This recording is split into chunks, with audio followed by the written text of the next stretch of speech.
సొరంగంలో 100 సంవత్సరాల క్రితం బ్రిటిష్ వాళ్ళు బ్రహ్మాండంగా 14 గదులతో ఒక ప్యాలెస్ మన లోపల కింద సొరంగంలో నిర్మించుంటే ఎవరికీ తెలియదు. ఇన్ని 50-60 సంవత్సరాలు ఇన్ని గవర్నర్లు ఉన్నా it is only our Vidyasagar Rao who has invented and given a new life for that project. ఆయన దాని సొరంగం తీసి లోపలికి కంప్లీట్గా దాన్ని రెనోవేట్ చేసి ముఖ్యమంత్రి గారు షాక్ అయిపోయారు. మహారాష్ట్ర ముఖ్యమంత్రి ఎంత అద్భుతంగా ఉందని చెప్పి ఆ రోజు విద్యాసాగర్ గారు తీశారు. అట్నే కింద క్యానన్స్ ఫెరంగులు ఉంటే అవి కూడా తీశాడు. ఇలా ఆయన సంతోషం. అటువంటి మహనీయ వ్యక్తి ఉనికిని పుస్తకం బయోగ్రఫీ చేయడం, ఈరోజు ఇంతమంది రావడం అంటే ఆయన అజాత శత్రు, రాజకీయానికి అతీతంగా వచ్చారు. మరి ఆ బుక్ రిలీజు ఎవరంటే మన ప్రీతం ముఖ్యమంత్రి డైనమిక్ పర్సనాలిటీ ఇది రేవంత్ రెడ్డి. ఆయనకి ఏమిటంటే చూడు ఇంకా డ్రెస్ మార్చలేదు, సింపుల్గా ఉన్నాడు. చలికాలం కూడా మా కోట ఏమంటే వేయుడు అట్నే ఉంటానంటాడు. అది ఎవడు మేమేమో కోట వేస్తాం, ఆయన కోటు వేయుడు. సింపుల్గా ఉంటాడు కానీ గట్టి మనిషి. చూడడానికి నవ్వుతా మెత్తగా ఉంటాడు కానీ గట్టిగమైన మనిషి. అవసరమైతే గట్టిగా నిలబడతాడు. ఈరోజు ఆయన కళ, ఆయన తపన, ఆయన ఆశయం ఏమిటంటే హైదరాబాద్ సిటీని భారతదేశం కాకుండా ప్రపంచంలో కూడా ఒక గొప్ప సిటీగా చేయాలని చెప్పి ఆయన కలగా అంటున్నాడు. మనం ఆ రోజుల్లో కథల్లో చూసాం. మూసీ నదిలో ఆనాడు నవాబు కుమారుడు ఆయన రొమాంటిక్స్ లవ్ స్టోరీ అని చెప్పి వినేవాళ్ళం కథలు అప్పుడు ఆ రోజుల్లో. అటువంటి మూసీ నది ఈరోజు మురికివాడలో ఉంటే ఆయన దాన్ని కంకణం కట్టుకుని దాన్ని అద్భుతంగా సుందరంగా తయారు చేసి భారతదేశం గర్వించే విధంగా చేయడానికి come on give a big claps to Revanth Reddy. ఇక ఆఖరిగా ఒక్క విషయం చెప్పాలి. విద్యాసాగర్ రావు గారు మంచి హ్యాండ్సమ్ పర్సనాలిటీ. చూడండి ఎంత స్మార్ట్గా ఉన్నాడు. అది చాలా కష్టం అలా ఉండడం. ఆయన ఏం టీవీగా తొణకడు. అందుచేతనే ఏ ప్రైమ్ మినిస్టర్ ఆనాడు వాజ్పేయి గారు ఆయనంటే అభిమానం, నరేంద్ర మోడీ గారికి అభిమానం.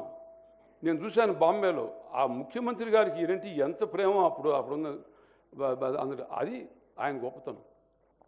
ఆయనకు అందుచేత నేను ఆఖరికి చెప్పేది ఏమిటంటే నేను మామూలుగా ఉపన్యాసిస్తే ఈశ్వరుని గురించి గుర్తు చేసుకుంటాను. సుబ్బరామరెడ్డి గారు ఉపన్యసిస్తే ఈశ్వర మంత్రం చెప్తాడు అంటారు. దానికి కారణం మన జీవితంలో అందం, అధికారం, ఐశ్వర్యం అశాశ్వతం, ఈశ్వర శక్తే శాశ్వతం అని చెప్పి మనం ఎప్పుడు ఉంచుకోవాలి. శంభో శంకర, హర హర మహాదేవ్, ఓం నమ శివాయ. ప్రఫుల్ల నీల పంకజ ప్రచండ కాళి మచ్చట విడంబికంఠ కందరం రుచి ప్రబంధ కందరం స్మరచ్చిదం పురచ్చిదం భవచ్చిదం మఖచ్చిదం గజచ్చిదం తం తఖచ్చిదం భజే. ఓ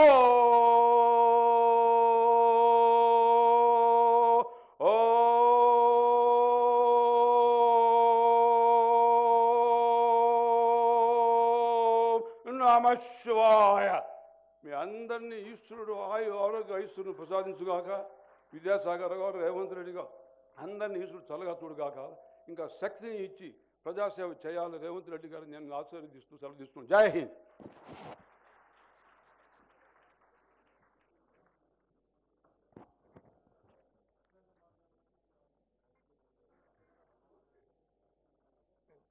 గౌరవనీయులు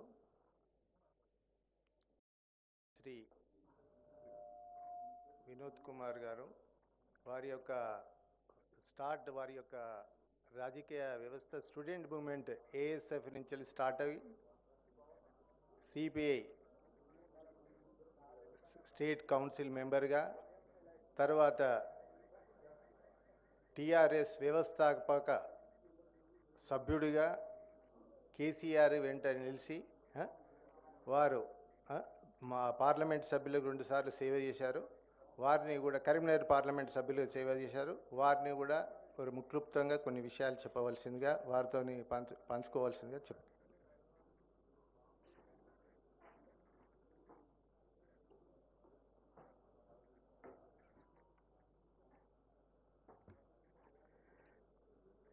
చెన్నమనేని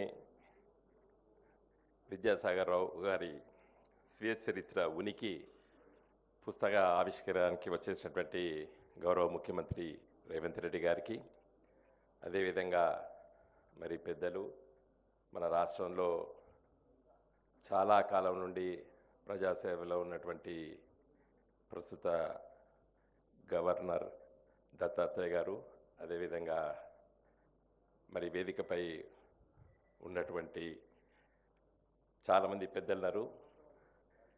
ఒరిస్సా గవర్నర్ గారు, అదేవిధంగా మన కేంద్ర మంత్రి బండి సంజయ్ గారు, రాష్ట్ర మంత్రి వర్యులు శ్రీధర్ బాబు గారు, రాజ్యసభ సభ్యులు లక్ష్మణ్ గారు, రామచంద్రమూర్తి గారు, సుబ్రహ్మరెడ్డి గారు, వీరికందరికీ పేరు పేరున నమస్కారాలు తెలియజేస్తూ, ఈ పుస్తకం ఉనికి పుస్తకం ఆవిష్కరించారు. దీంట్లో చాలా మటుకు ఫోటోలు ఉన్నాయి, అదేవిధంగా చాలా విషయాలు కూడా చెన్నమనేని విద్యాసాగర్ గారు ప్రస్తావించారు. రామచంద్రమూర్తి గారు తెలియజేసినట్టు చెన్నమనేని కుటుంబం అంటే చెన్నమనేని రాజేశ్వరరావు గారు, చెన్నమనేని విద్యాసాగర్ రావు గారు ఇద్దరు రాజకీయాల్లో ప్రత్యక్షంగా ఉన్నప్పటికీ